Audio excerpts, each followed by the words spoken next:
My name is Elena Carter, and the night my parents showed up at my door begging, I almost didn't recognize them. But what they asked me for after everything they did, you won't believe it. Before I tell you what happened, comment your country and subscribe, because this story still doesn't feel real to me. I was 18 when my parents told me to leave, and not in the dramatic, emotional way you see in movies. No, it was cold, quiet, and final, like I had already been erased from their lives long before that night. My suitcase sat by the door, half packed with clothes I didn't even choose, while my mother stood across from me with her arms folded, avoiding eye contact, and my father just said, "It's time you figure things out on your own." Like I was some burden they had finally decided to drop. The truth? They had been preparing for this for years. My younger brother, Daniel, was always their priority. The smart one, the one worth investing in, the one they called our future. And me? I was the mistake they tolerated. I still remember the moment that broke something inside me. My mom handed Daniel a check for his college fund, right in front of me, smiling proudly, while I stood there knowing mine had mysteriously disappeared months ago. When I asked about it, my dad didn't even hesitate. He just said, "We had to make a choice." That was the moment I realized I was never the choice. That night, when they told me to leave, there were no tears, no hugs, no second thoughts, just the sound of the door closing behind me as I stepped into a world I wasn't ready for, with exactly $47 in my pocket and nowhere to go. I slept on a friend's couch for weeks, telling myself it was temporary, that maybe they'd call, maybe they'd realize what they'd done. But the call never came. Days turned into months, months into years, and slowly, painfully, I built a life out of nothing. I worked double shifts, skipped meals, and learned how to survive without anyone to fall back on.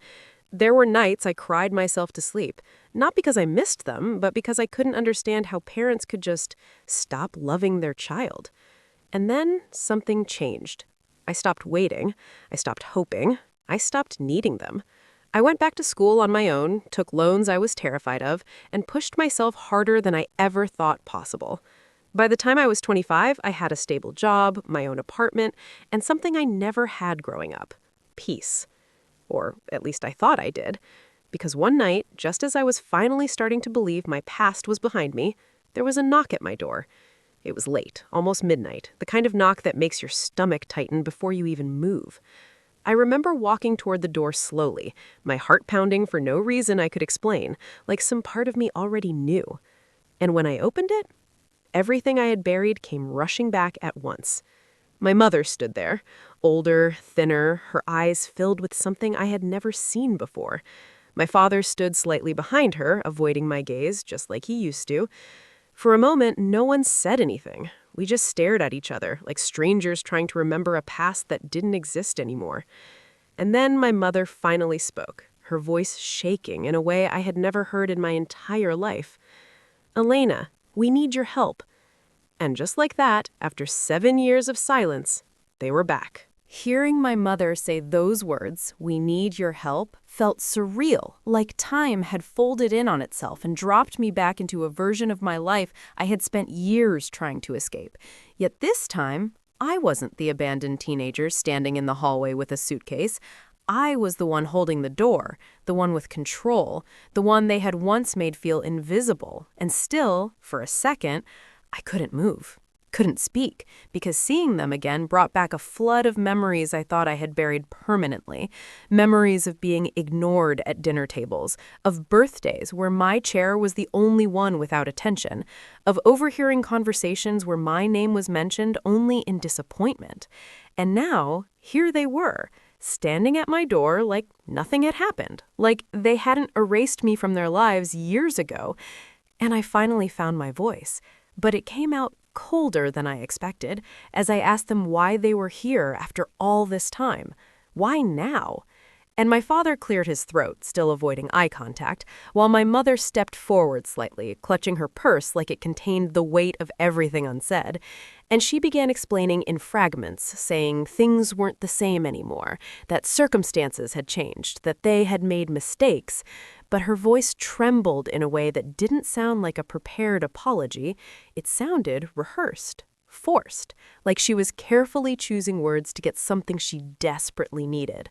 And as she spoke, I noticed something unsettling. She wasn't here to reconnect. She wasn't here to repair anything. She was here because she needed something from me, something urgent, something serious enough that after 7 years of silence, pride, and distance, they were willing to come back to the daughter they once cast aside. And the irony wasn't lost on me. The same daughter they said they had no room for was now the only person standing between them and whatever problem they were facing. So I stepped aside slowly and let them in, not because I forgave them, but because I needed answers. And the moment they sat down in my living room, the tension became suffocating, the kind of silence that carries years of unresolved history in every breath. Until my mother finally placed a folded document on my coffee table and slid it toward me, her hands shaking slightly. And when I opened it, I saw legal language, financial figures, names I didn't recognize, and one line that made my stomach drop, something about liability and next-of-kin responsibility.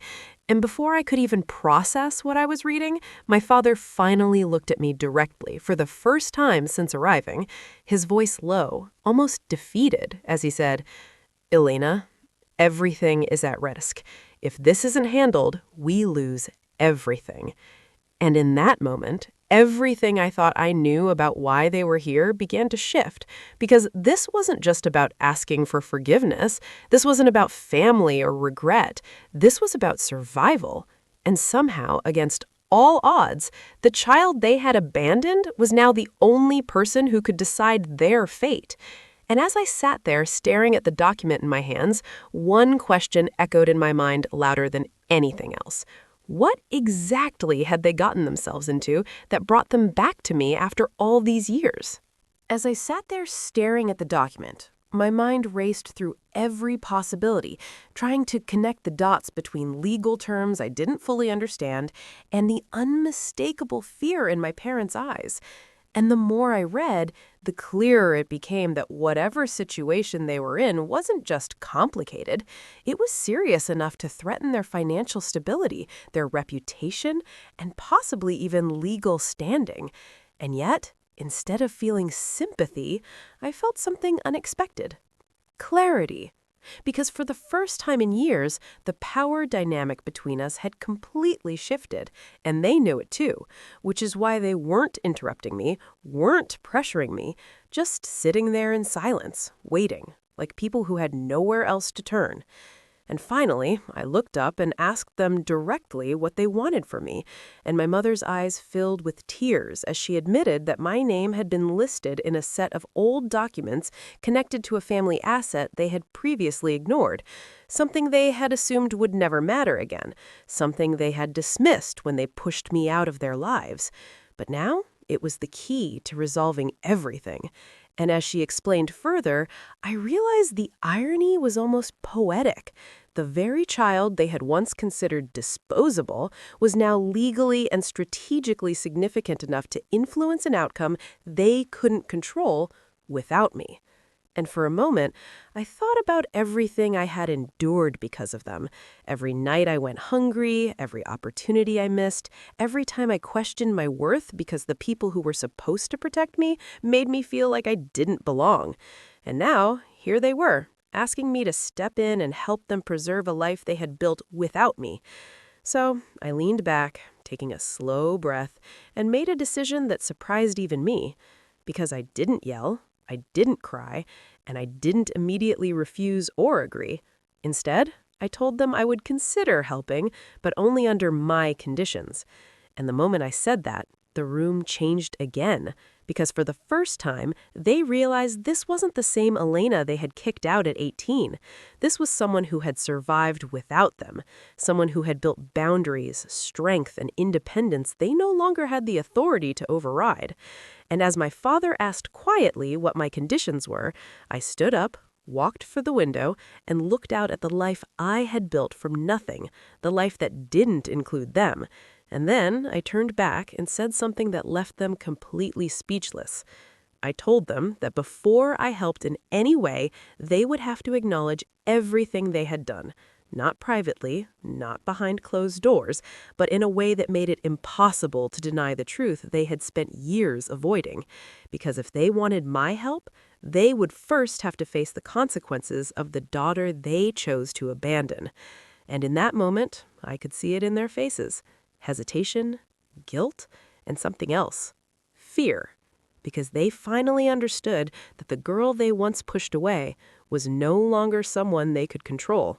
And whether they liked it or not, the outcome of their future was now in the hands of the very person they had once left behind.